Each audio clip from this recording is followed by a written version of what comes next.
드라마 악귀에서 가장 메인 빌런은 머리를 풀어헤친 악귀입니다. 드라마를 디테일하게 보신 분들은 아시겠지만 메인 빌런 머리를 풀어헤친 악귀는 이미 1화에서 퇴자기라고 정체가 밝혀졌죠. 민속 신앙에 따르면 퇴자기는 죽은 아이 혼령이며 이 아이의 혼령이 무당에게 실리면 강한 영험을 발휘할 수 있다고 하죠. 그렇다면 2화 마지막 붉은 댕기를 손에 쥔 무당의 선택을 받았으며 검지손가락이 잘린 채 죽은 이 어린 소녀가 현재 구산영에게 지인 퇴자기 머리를 풀어헤친 악귀일 확률이 높습니다. 아마 무당은 붉은 댕기로 이 아이를 꼬드겼겠죠. 그래서 이 악기의 매개체로 붉은 댕기가 계속해서 등장했던 것입니다. 더해서 더욱 디테일한 복선으로 왼손이 있습니다. 평소 구산영은 오른손잡이였습니다. 구급 공무원 공부를 할 때 오른손을 사용했죠. 그런데 구산영이 머리를 풀어헤친 악귀에게 잠식당하는 순간이면 이상하게도 왼손을 사용합니다. 2화에서 이삿짐 아르바이트가 끝나고 볼펜을 떨어뜨린 구산영은 오른손이 아닌 왼손으로 사인을 하죠. 커터칼로 인형을 긁을 때도 왼손을 사용합니다. 네.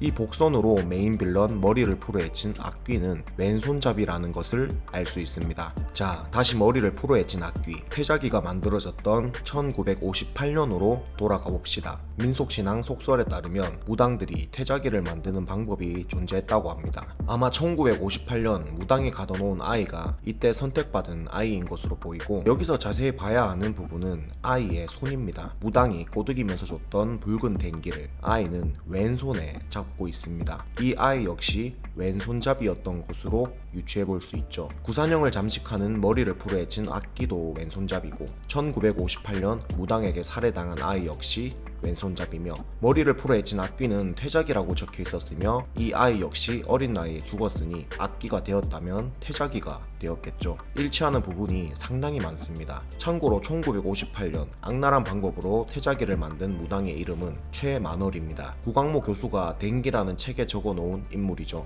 구광모 교수는 생각보다 많은 정보를 수집했던 것 같습니다. 앞으로 악귀 남은 회차에서 구산영과 염혜상은 1958년 살해당해 머리를 풀어헤친 악귀가 되어버린 이 여자아이의 이름을 찾아내려고 할 것입니다. 염혜상은 악귀를 없애는 방법에는 여러 가지 방법이 있으며 그 방법 중 하나로 이름과 사연을 알아내 넋을 풀어주는 방법이 있죠. 그 복선으로 구산영이 악귀에게 잠식당했을 때 악귀는 내 이름을 맞춰봐라는 말을 했습니다. 이제부터 구산영과 염혜상은 이 어린아이의 이름을 찾고 이 아이가 억울하게 죽게 된 진실을 파헤치게 될 것 같습니다. 참고로 구산영의 아빠 구광모 교수는 이름을 찾고 넋을 들어주는 방법이 아닌 머리를 푼 악귀의 기운이 서린 물건, 붉은 댕기의 기운을 눌러줄 죽임을 당한 자의 기운을 모았던 것 같죠. 댕기책에 적혀있는 옥비녀, 흑고무줄, 푸른 옹기조각, 초자병이 죽임을 당한 자의 기운을 가진 물건들인 것 같네요. 구산영과 염혜상이 악귀의 기운을 눌러줄 물건들을 다시 찾아 악귀를 없앨지, 머리를 풀어헤친 악귀의 진짜 이름을 찾고 억울하게 죽은 넋을 달래주어 악귀를 없앨지, 그 방법은 차차 두고 봐야 알 것 같습니다. 더해서 드라마를 보면서 왜 구광모 교수는 악귀는 자신의 딸에게 그 위험한 붉은 댕기를 남겼을까 하고 의아해하시는 분들이 있는데, 오늘 마지막 장면을 보고는 어느 정도 실마리가 풀린 것 같습니다. 수족관에서 악귀에게 잠식당한 구산영은 수족관 사장이 이리저리 날뛰는 모습을 보고 입을 가리며